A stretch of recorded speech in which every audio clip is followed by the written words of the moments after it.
like why most websites fail, in the first 10 seconds. And that's just not to sound negative, but that's kind of a reality that we have to deal with, right? So we have to counter that with yeah, with the way we build websites. Of course, Edge, one of our main services, still is building websites. We do a lot of other things as well, but that's generally where it starts with most of our clients. So we're going to share with you the hero section framework. So we have there's kind of a methodology that we use when we design things for the web. So we're going to share that with you. And there's the 6 elements that will increase conversions. It's really important to think about conversions when you talk about websites.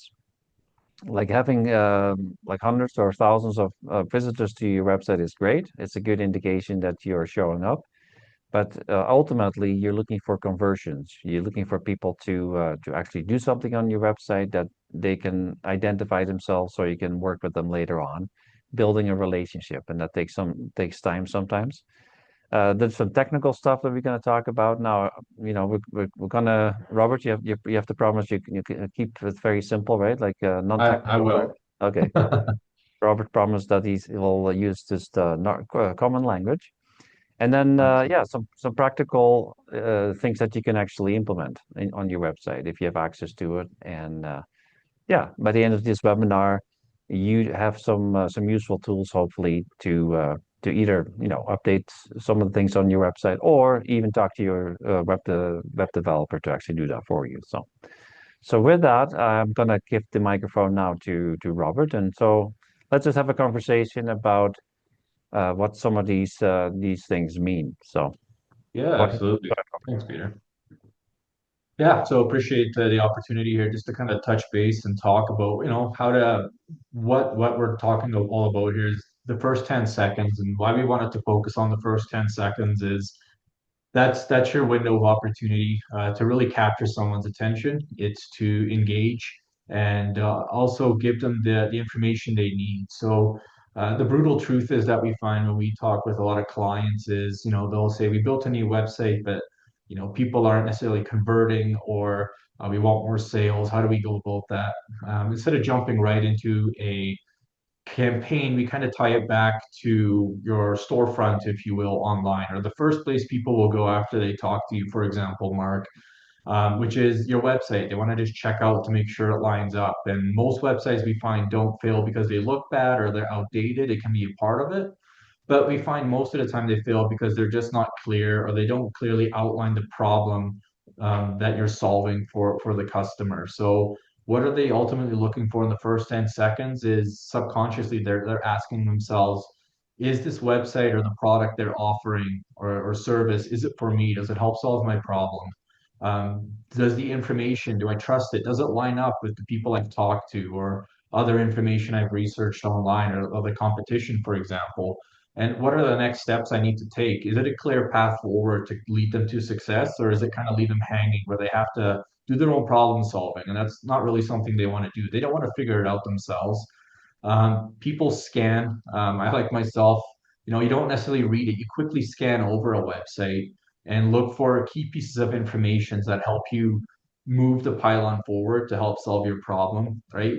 They don't want to necessarily care about your history, about who started it. I know that sometimes sounds very rough and hard, but the truth is, first they want to know if you can lead them to safety, lead them to a solution that they're looking for. And once they can kind of confirm that, then they'll look into the backside of the company or the history of it and say, okay, how have they done this in the past before? How have they led people out? How long have they done this? But first, they're just looking for that quick pain relief, and then they won't search for your number we have here. But if you're not guiding them, so step three kind of lines up with bullet point three, is what do I do next? How do I get in contact? How do I get this solution? So we always make it very obvious and very clear and front and center, giving them a call to action or something that resonates that they have to do to kind of get this solution they're looking for.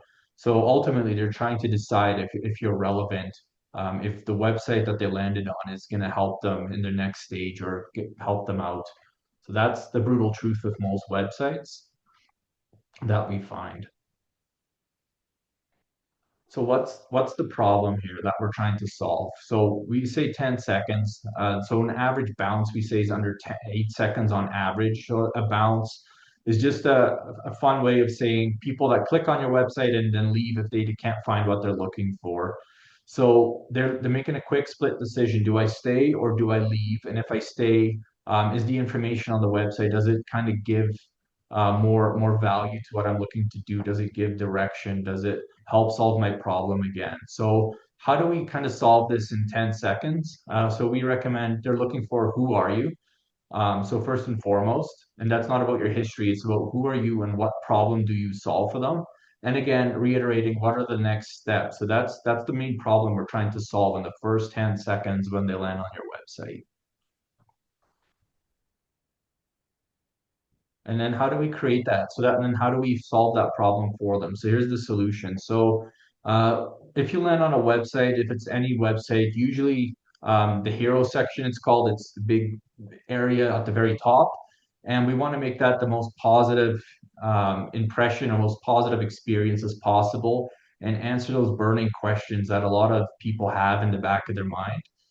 So that's why we say it's the most expensive real estate on your website is because if we can kind of hook them within the first 10 seconds just when they land on your website, you have a high chance of converting them or engaging with them down the road as well, or getting them further down your website to read more about the different services you may offer or the problems that you're solving for them. So your website, we say, for example, it's your digital handshake, right? If you meet somebody at a trade show and you've talked about your company and your product and you give them your brochure, your business card. A lot of times what we find when we talk to prospects or clients that we work with or partners is they want to confirm this information. Is it real? Can I act on it? So they go online, they check your website out, and if it lines up, that's your digital handshake. That's a trust factor for them, right? It's your elevator pitch.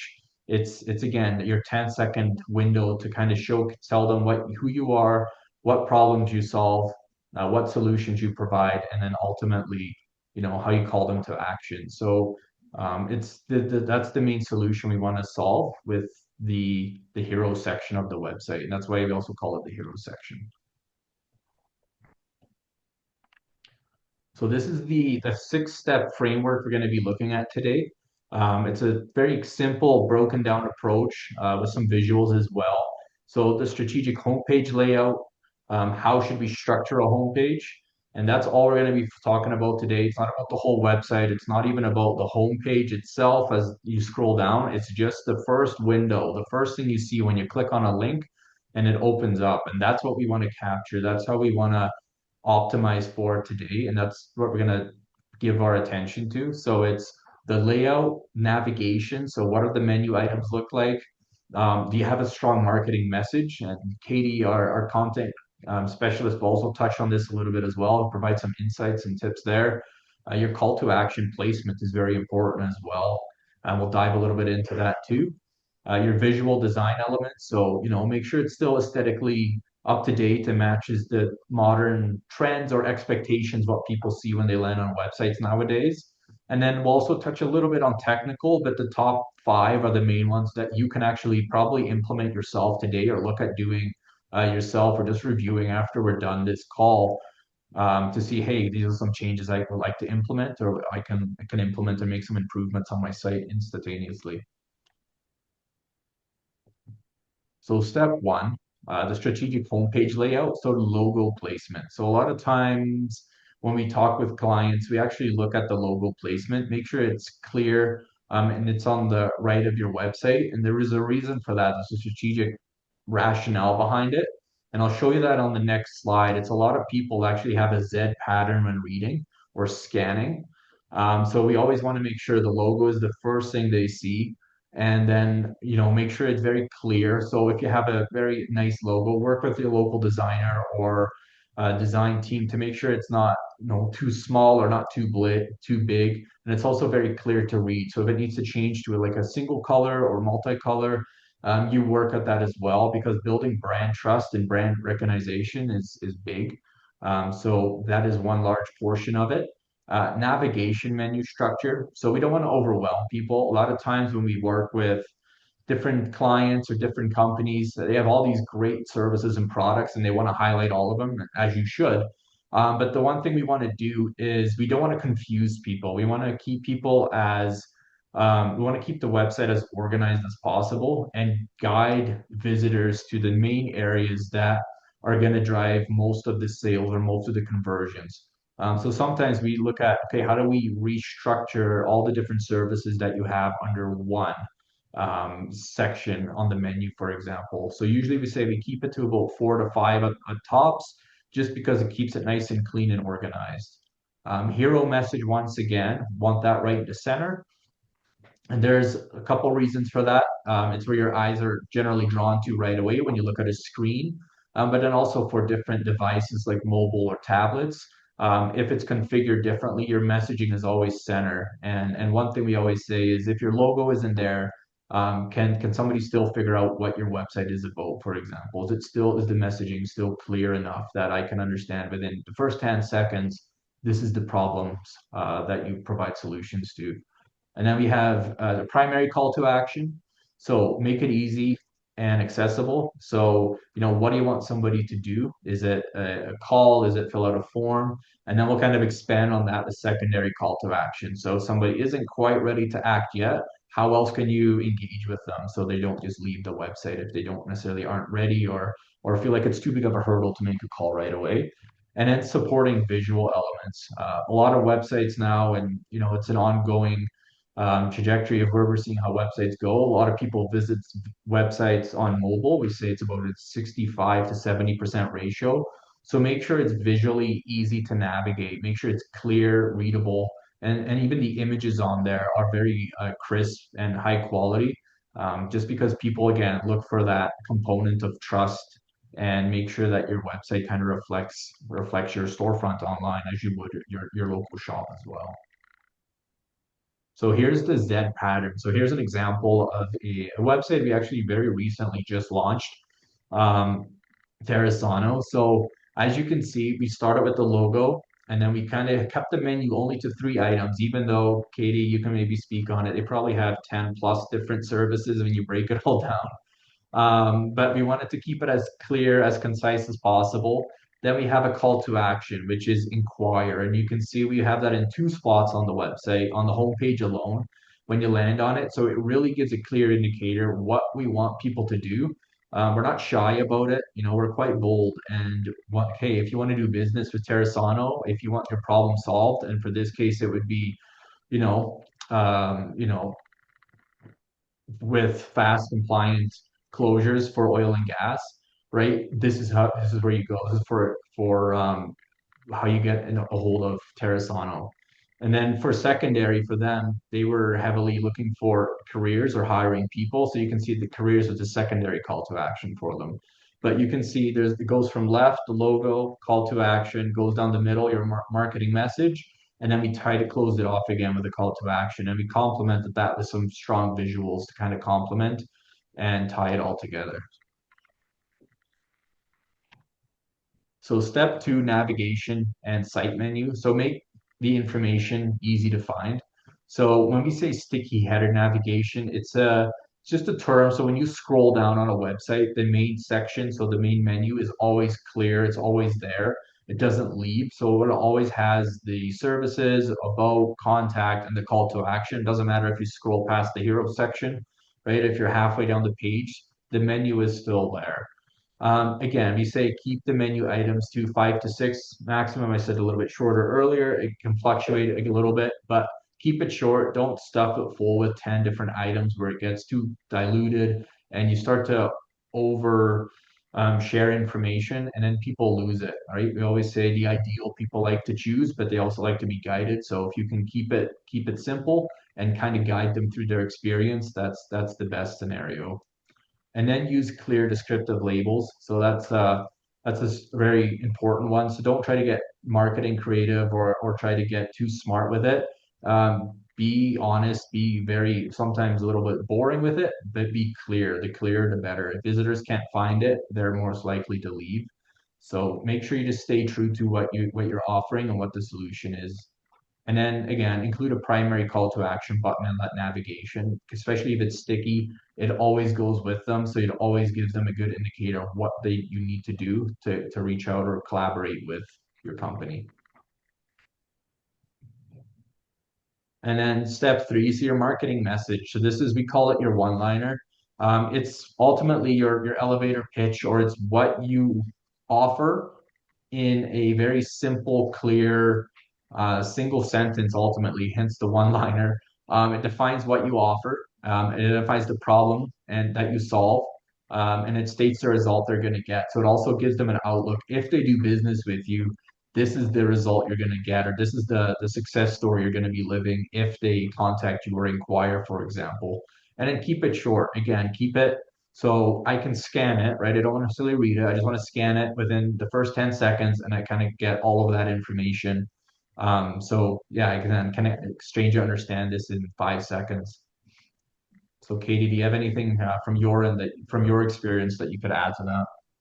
Yeah, definitely. So your one-liner is essentially your hook. It kind of, again, as Robert mentioned, it gives you that filler for that 10 seconds. And if they feel that you can solve their problem based on that one-liner, then they'll want to read through more of your content of your website. They want to stick around longer. They want to go through each individual page that they know will apply to them specifically. So it's always good to identify, if you can, that audience, like Terrasano, for example, oil and gas producers, the problem that they're solving, they're helping them stay compliant, and the result is that they are reaching compliance and closure faster than any other company can provide them with. So it's just quick points that you can provide in 1 to 2 sentences that will kind of create that initial connection that you need them to stick around longer. Perfect. Thank you, Katie. And I guess it's also fair to say your marketing message, you can always change it. Once you build it out on your website and you feel like it needs to be adjusted, right? You can change it out. And I think we do that quite, not regularly, but we definitely adjust and pivot as we see fit based on what works best to kind of stay within that. Can a stranger, if you were to explain this one sentence to them or two sentences, do they understand it? And if not, then we adjust accordingly. So call to action. So give them an action, what you want them to do next. And I've touched on this multiple times because it's so important. We find a lot of businesses or companies that we do partner with, and we help them out with like being their marketing partner. We find a lot of times they're quite, I don't want to say shy, but their website sometimes lacks the action item for what they want their ideal customer to do, or it's hidden away on a page somewhere. Like they have to find it, and people don't want to do that anymore. So make sure that you give them an action item as how did you do business with you? Give them a transaction. So use action-oriented language. So for example, there we go. Book consultation is a strong one. Get a quote.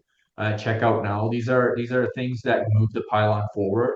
We find, for example, some weaker ones learn more. It kind of leaves it up to the end user to kind of dive in, but you're not really engaging, you're not really encouraging them. You're just saying, well, if you want to know more, click here, but you're not giving an action item. So we want to make sure we use strong, action oriented language when we create these buttons, and make buttons or call to actions, as we call them, make them stand out. So if it's even a phone button for Terrasana, it was inquire now, and it was a big, I believe it was hopefully I'm correct here, green box there that we had twice on the hero section that you could see within the first, 5, 10 seconds of when you're looking at the website. We made it very clear what we want people to do, and that's important. We want to make sure that it builds trust as well. If you're shy about asking for an action, it kind of shows okay, maybe you're not as confident in what you're saying, but it builds trust and also builds puts you as an authoritative figure when you do that. And in place before they start scrolling. Again, right for Terrasano's example, we had two of them before they had to even move the mouse. They knew what they had to do. And then secondary call to action is also very important. And one of those could be, for example, if they're not ready to act now, or they might be reluctant, or they feel like it's too big of a hurdle to fill out a form because they feel like it's too big of a commitment. Sometimes what we'll do is how do we add value, but at the same time still get their information. So it might be something as simple as an ebook or like a downloadable brochure that they can get that adds a lot of value to them. In return, you get, for example, their name and email and phone number, and then you can build a relationship with them and still nurture that sale down the road. So that's another way of really engaging with customers if they're not ready to act as a secondary call to action. So that's just one example, but that's something we highly encourage as well. Is even if it's not, for Terrazano, we had careers because they were looking to hire more people, but there's different ways you can use a secondary call to action to your advantage. Yeah, and I think it comes down to not everybody's ready to buy today. That's I don't right. care what kind of service you have, right? So if they are, great. They'll book a meeting or they press, buy now. But it's very important to have like a secondary call to action, like Robert explained, to for people that are not quite ready to buy, but they are interested in what you have to say. So by offering that option, you're going to get a lot more conversions. Like the one of the questions that came in to the registration of the webinar was about like how can I convert more visitors into customers? This is the secondary call to action is probably the primary way to do that, right? Because again, you're capturing the actual individual's names and email, generally speaking. So now you have, you're not going to bombard them right away with all kinds of information, but at least now somebody has raised their hand and said, "Hey, I'm interested in what you have to offer. I'm just not ready to sit down with you yet to discuss more details." But that's very super valuable information because in a lot of cases, those long time relationships, sometimes it takes like years for people to actually, turn around, actually become clients of yours.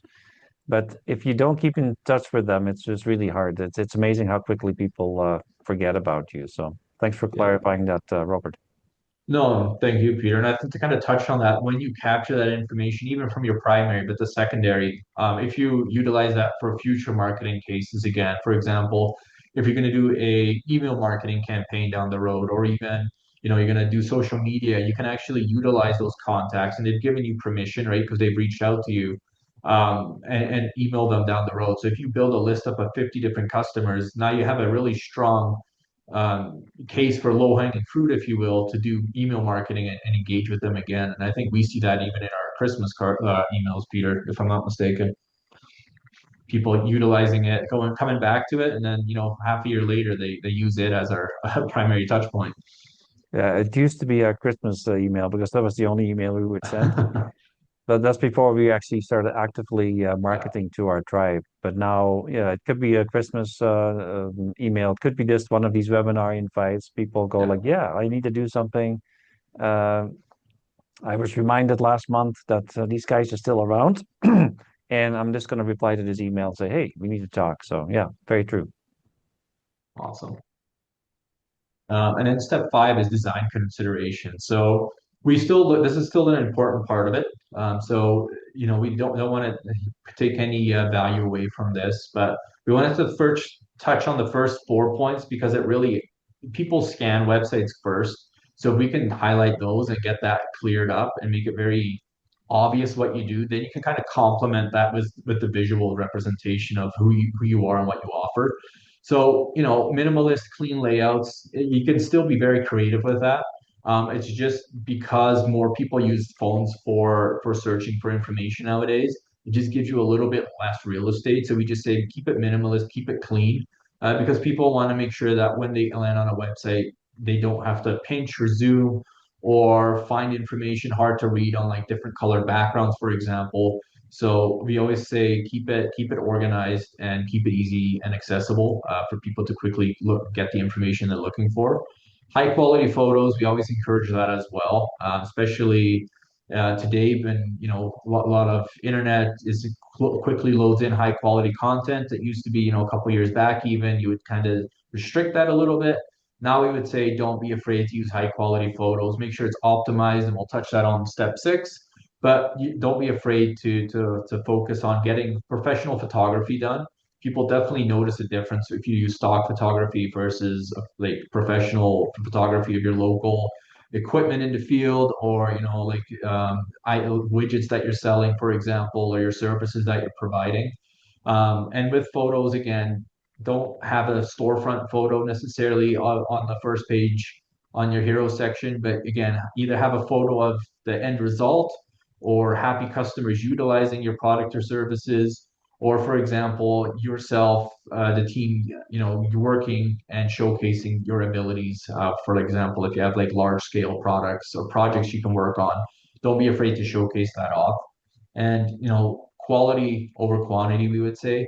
Photo galleries were huge.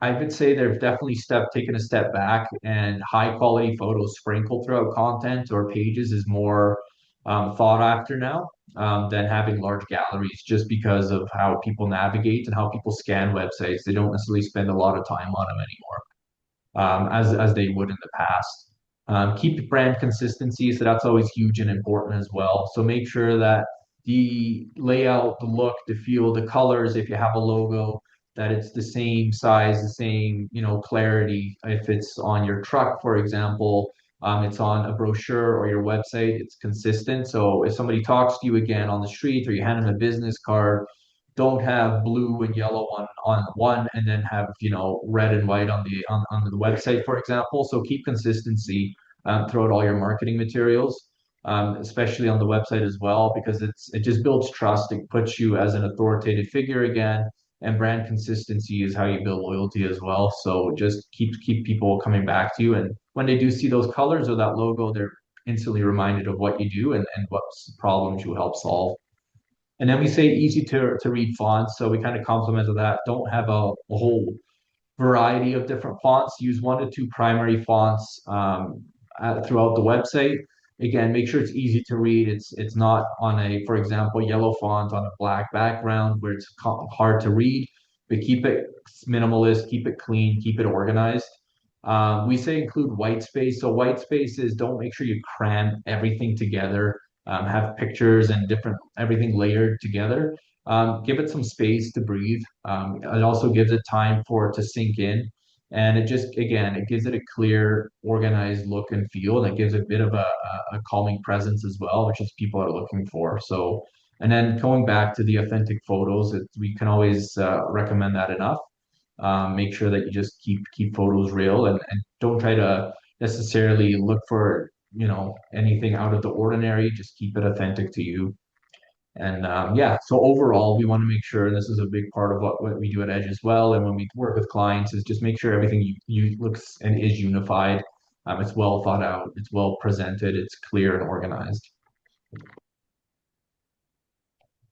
And that brings us to step six. So we don't have to get crazy on this, but just make sure that from a technical side point of view, the first five steps is something that you can take right away. You can look at your homepage, you can open it up, and you can say, hey, how is it? How did the first 5 points kind of line up with what I have currently? You can make some notes, you can make some doodles now, and kind of see how do I adjust, or how can I take some of this information back and enhance my current website.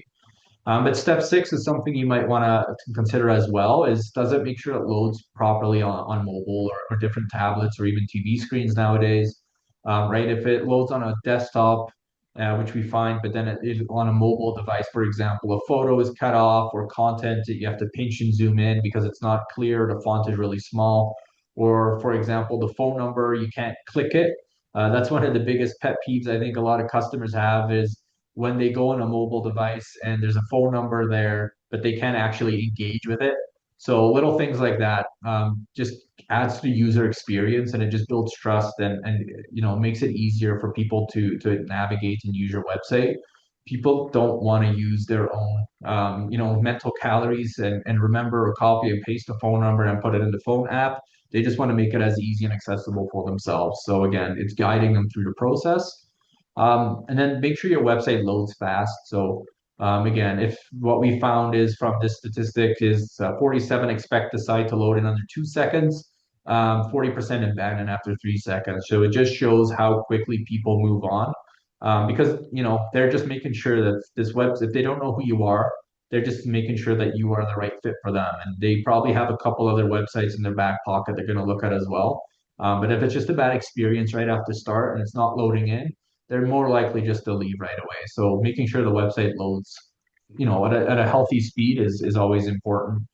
SEO ranking. So just making sure if like your top keyword is Red Deer Mechanic, for example, and somebody types that into Google, does your website show up for that, right? Because you can have a really nice looking website, it can be top of the line, but if people can't find it, it still doesn't serve the purpose for what it should be doing, which is driving, potential high quality customers to your website. So taking that into consideration as well is when people look for your primary services or products, that your website shows up for it.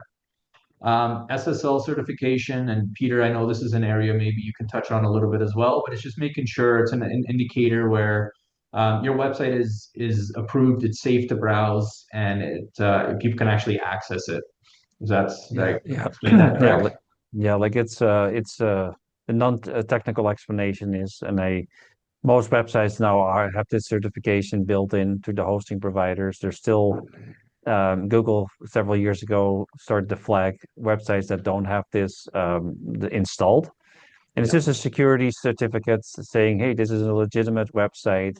It's safe to proceed. So, you would not believe how many times we see some websites that even the SSL certificate is broken. And it basically comes a warning said, well, are you sure you want to proceed on this website? Well, that's not very good for your business, right? So you want to prevent that. So exactly. Perfect. Thank you. So yeah, and then some of the tying into Peter there, users associate slow sites or outdated sites, right? They look outdated. So it looks like the business hasn't been around or it's not taking care of their real estate online. And nowadays, I would say your online real estate is just as important as your storefront physical real estate. Just because a lot of people, the first, or second touch point where they go is make sure that the website lines up with what you're telling them in person, or if they haven't dealt with you in person, right? They want to make sure it presents properly. So an outdated business, it has a negative connotation.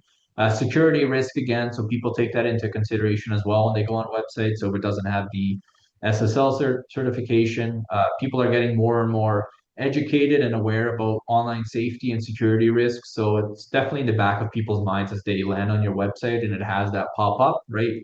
Within the first couple seconds, they'll make a split decision if they want to, risk it any longer. And then lack of professionalism, right? If it's slow, it doesn't look good, it looks outdated, it just doesn't scream professional and somebody they might want to do business with, especially if it's like a construction company or a high stakes, investment, for example, or a lot of resources have to be put towards it. Then they want to make sure that the first thing they see, it kind of builds and calms their nerves and right away says, yes, okay, they take care of themselves both physically, their storefront, but then also on their online real estate as well. So that's another indicator as well that people look at. So that's just the technical side, and yeah, it's something to definitely keep in mind as you work through it, and more on the back end. But yeah, it's an important part of it. So that kind of wraps up the overall 6-step plan that we have for people to kind of update their homepage. Again, or sorry, the hero section on the homepage. So it's the first thing you see when you open up a website. It's not going into any of the other pages. There's a lot of different resources that we have available online and that we've done webinars about. Just specifically to messaging, for example, we have a slew of information on that or different sitemap structuring, but we just wanted to give some value on how you could structure the first impact you have, the first most important real estate that you have on your website, which is your hero section. So yeah, let us know if you have any questions or any experiences you've had with websites. thanks, Robert, for giving the explanation. And yeah, like I think sometimes it's not rocket science what you need to do to get more traffic, to get more conversions. Sometimes you already have a very good website that just needs to be tweaked. And what we have found, like if you can tweak some of these levers, you're going to be more successful.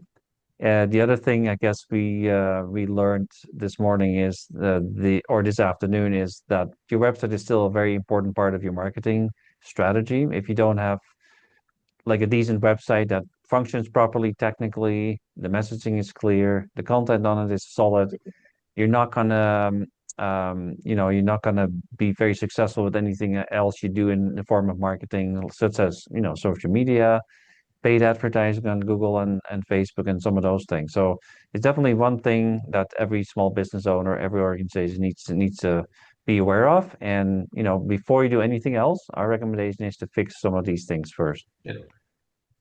Yeah, we'd love to hear what kind of questions you guys have. Katie, is there anything in the chat bot that we need to address? No, not right now, but Mallory, Mark, if you guys are comfortable, if you have questions, you can feel free to unmute there. Yeah, Mark has the question. Yeah, I'm curious. I've used pop-up forms on websites before, where the person, as soon as they go on the website, a form pops up, please subscribe or please get, put your information in. What are your thoughts on those? Yeah, Not too yeah, aggressive? yeah. Well, that's a very good question, Mark. And it's you know what? The good news is they actually really work those pop-ups. It's proven that actually, although they are annoying some people, they are somewhat intrusive, right? So nobody loves them, but actually the fact of the matter is people are actually filling them in. So yeah, it's a balancing act. Like I think we're always very careful not to upset our visitors, right? That should be our primary goal. So oftentimes you can instead of that pop-up, you can just have a button like what Robert was explaining, a call to action button that's very clear, but it doesn't come in your face, right? So that may some in some cases that's a better approach, but yeah, like why do we still see those pop-ups? Because people click on them. So Yeah. that's kind of the reality of that. I think one thing we've done, Mark, is to kind of because like pop-ups still work, like Peter said, is we try to make sure they don't get triggered right when you land on the website. Make sure that again, the first 10 seconds is super valuable when they land on your website when they look at your homepage. So usually we'll have it if we do implement it, is we trigger it so they scroll like a certain percentage of the way down before we trigger that pop-up to come up, just so they had a little bit of time to read through it and make sure that this is something that they want to engage with. Because then they're not right away aggravated or have a pop-up they have to click out of before they've even engaged with your website. So that's something that we do take into consideration, or you could look at doing too if you haven't already. Yeah, the other challenge I think is, I mean, to create a website that's not just an online brochure, but is a destination for people for information. I know a lot of Yeah. companies use podcasts and reports and all kinds of other things to kind of attract people back. What are your Mhm. thoughts around that aspect of a website? Yeah, I think it's very important to make your website an information source, right? And one way of doing it, like if you're a relatively small team, like you have to write all the content or come up with all the content. One of the things that we're doing is, for example, these webinars or podcasts. We have a podcast as well. Why do we have a podcast? Like, do we have thousands of viewers? I don't know. Hopefully, Katie, you know the number, but it doesn't really matter. Um, you know what, Mark? Like, because we're doing some of these, we're creating some of those pieces of content, including the webinar recording, right? If you do any of these, we actually reuse and process that content because it's good content, generally speaking, and actually repurpose that on for website content. And I think one thing we didn't really talk about much is AI optimization, right? Like people are starting to use ChatGPT and some of the other chatbots now to search for information. But it has proven that if you can provide the search or the AI machine with the right answers to the questions that your audience has, you have a much higher chance actually to show up for those search terms, right? If people are looking for your business. So content is really still super important, and I think it can't be minimized. Katie, you can speak to this as well. Like I think good quality content, like and even of course now we have to deal with AI generated content on some websites, and you've seen that too, right? Sure, AI is really good at pumping out a lot of content, but is it really relevant, and is it actually really something that your clients are looking for? So that's another fine line we have to walk these days. And even if you look for information online right now, is this actually moderated at the very least by human beings, or is it strictly stuff that came out of the AI? 07079. Hey, Yeah, just Mallory. kind of adding on Peter's point, 403. Peter's point on regards to being a resource and building up the content on your website. By regularly updating your website, you're kind of showing your customers if they come back regularly, they just show that you're still active, that your company's still in business, regularly updating that content is helpful. And also kind of shows that you are expert in your field by providing this resource as well, whether it's posting like the latest podcast you've had, a monthly vlog, or anything like that. Just updating content, providing valuable resources shows that you're an expert in the field and that they can trust you to solve their problem. Mhm. Yeah, that's the big thing, right? I mean, in business, your customer has to first trust you. Yeah. And I like what you guys do. I mean, the webinars and the Mhm. podcasts and the other things you do to teach or inform Yeah. people about uh, No. your Yeah. services, essentially. No, Um, exactly. Yeah. so that's a big thing. So uh, branding is another issue, I guess. I used to work in Toronto in the advertising business, and I remember one guy, a senior ad guy, said to me, he says, Mark, a brand is a promise. That's how he Hmm. framed, that's how he Yeah. framed Yeah. it, which really That's struck me. Sort of, yeah, it's true. And yeah. how do you create that promise? I guess in your brand, how do Yeah. you I guess evaluate your brand in Hmm. that light? Yeah. I think it comes back to the messaging. I think the messaging is really important when you talk about your brand and who you really are. The better you are in communicating the value that you create for your clients, right? Like what is the problem you're solving? How do you solve it, and what's the outcome? Like what is the because your clients are interested in what's in it for them. Mhm. And this is yeah, like if you've been in the advertising world for a while, you understand this. Like it's really the emotional appeal, oftentimes, right? What gets us. So building that trust is really again is really important. Like trust is really hard to gain and very easy to lose. So it's very true. Like so the promise you make, and so branding is a very convoluted term in my opinion and from my experience, because branding sometimes it means like graphic design, like your logo and what you look like, and those things are important. But I think more importantly is actually being very clear about what you do. Like if you as a business owner don't really understand what the emotional almost problem is that you're solving for your clients, like the deep like the deep problems, like what's the correct term there? The three levels of problem that people experience, Katie.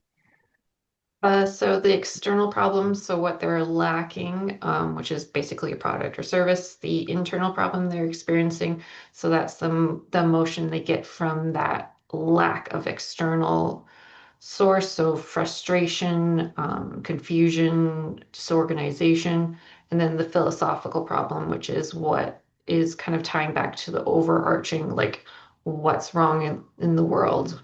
based in relation to your company. Yeah, so I put it in the chat. Like we're using it's called the story brand framework. If you're interested, you can read up about it a little bit more.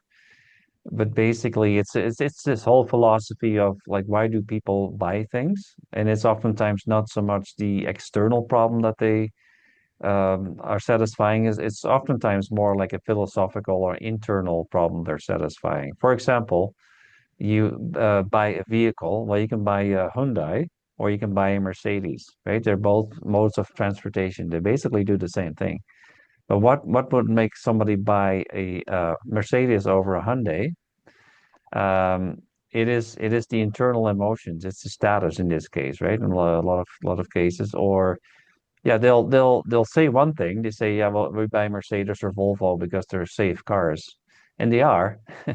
But honestly, that's not, and the marketers notice that's not honestly not why people buy Volvos. It's a lot deeper than that. So even with your product, if you can kind of touch on that emotional side, and the word emotional sounds maybe a little bit off, but that's really what it is. We buy with our emotions, and even large scale business to business products are being bought mainly on by emotions. Like it seems very that's definitely a factor. Of course, it needs to check out, it needs to solve the problem, it needs to have the technical specs and everything else. But so that's where your brand comes in, right? Like if they like your brand, And nowadays, I think if they like you as a person, that's, personal branding, right? You've probably heard of that. That's, I think, becoming increasingly important.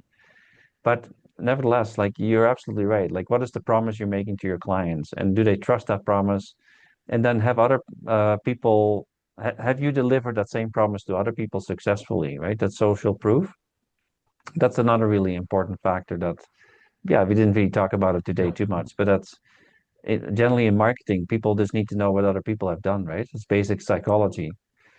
If I know that you have solved my problem, the same problem for somebody else that I actually know or I can identify with, now all of a sudden your trust factor is going through the roof, and that's kind of generally how you build that brand promise and the brand trust.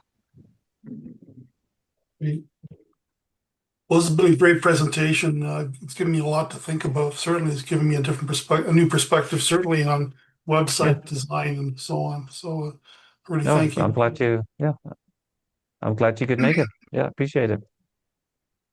I've got a We'll stick. couple of organizations I'm working with. Two of Oh, them are not-for-profits, oh, and Okay. they have their own challenges, mainly membership, but Mm. they need to be because they serve like the Historical Society of Alberta, for example, serves yeah, a wide range of people, yeah, but their yeah, website has no stickiness, it doesn't have any yeah, resources on it. So I've been trying to yeah, push them towards that side of it.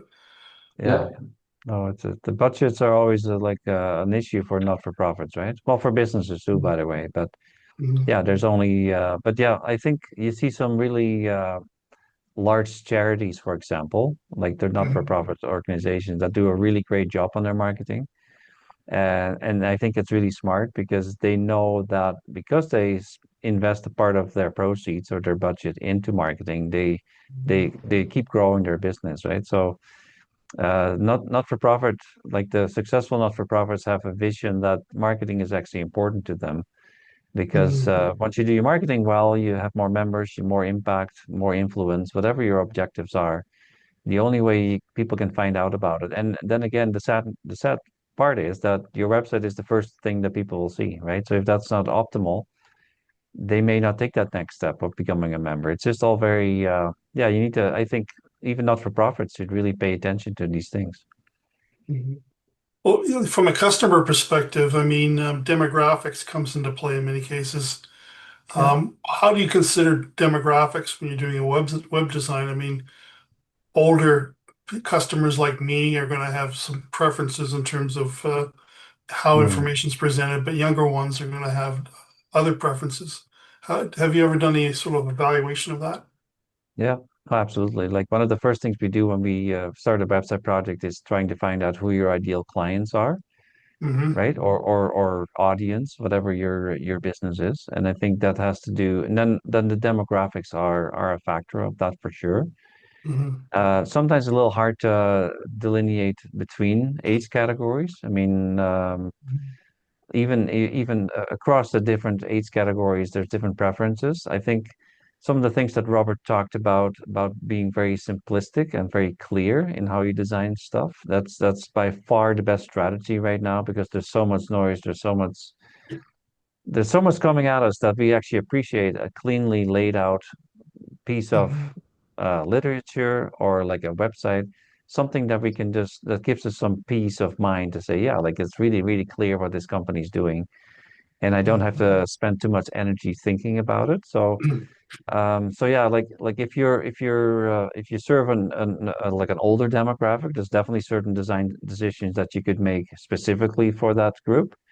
And if you appeal to just younger people, like in the mobile optimized version of the website, the responsive version is definitely a no-brainer, right? Because we know, and we can back this up with research that the younger generations primarily uses mobile devices, right? So Hmm. yeah, so there's no one size fits all, but I think you just have to figure out like who is your audience now, but also who's your audience 5 or 10 years from now, right? Like things are Right, changing as well. So but right. that's a good consideration. That's a good question to ask yourself.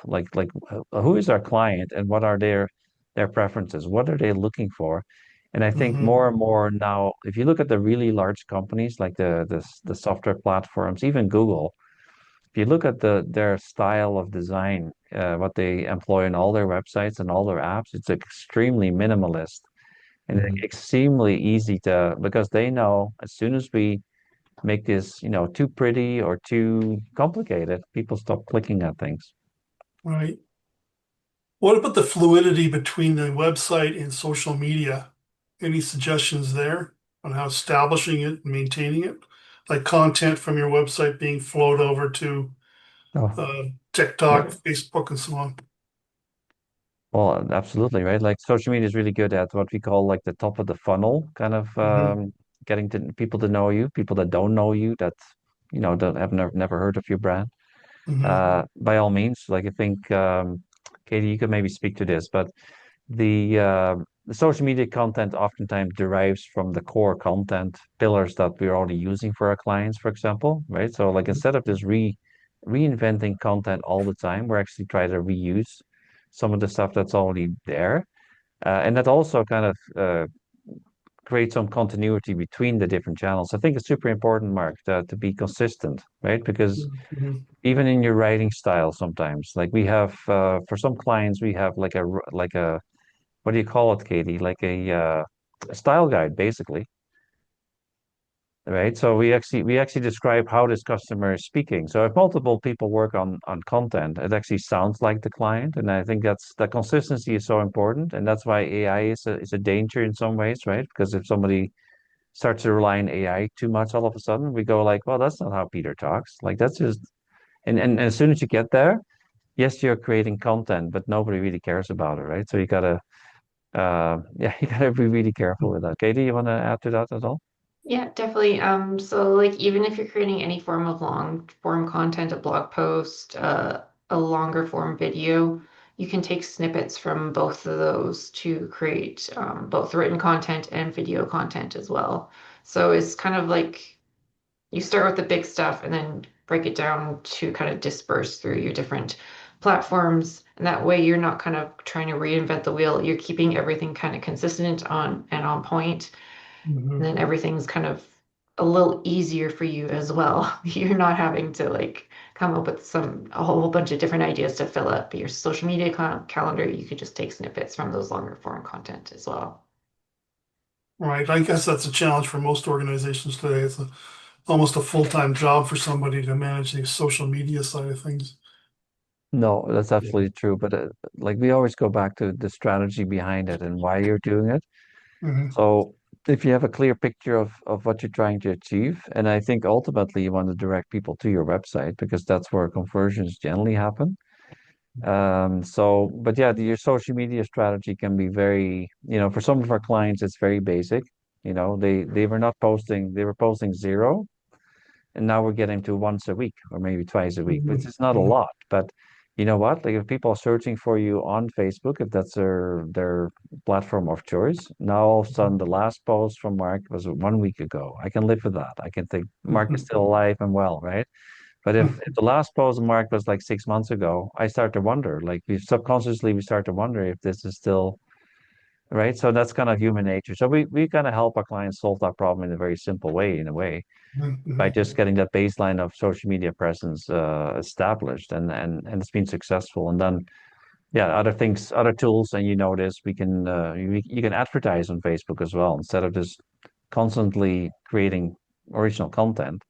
You can buy some of the exposure, right? And then in some ways that's almost like more effective. I mean, it costs money, but your time is worth something too. So you can run a paid advertising campaign basically on Facebook. And yeah, depending on your product, depending on your clients where they hang out, it can be very effective. And we've had some really great success with just providing that exposure to our clients is by paid advertising, for example. So there's lots of different tools, but going back to the topic of today, the website, that's just where everything lives, in our opinion.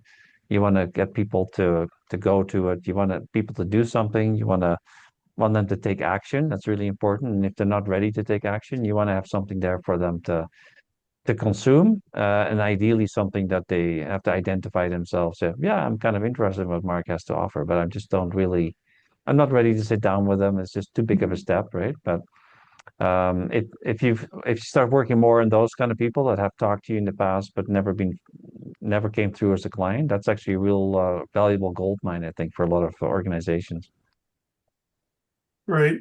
I know it's getting late. You guys probably want to get into the kitchen for lunch, but thanks again. This has been another first class webinar by Edge Marketing, as they all have been and that I've experienced. So thank you again. Yeah, thanks, Mark. And Yeah. Thanks, Mark. I wish you guys all the best. And Yeah, we'll be in touch. Likewise. absolutely. Thank you. Take Okay, care. thank you. All right. Bye. Bye. See you.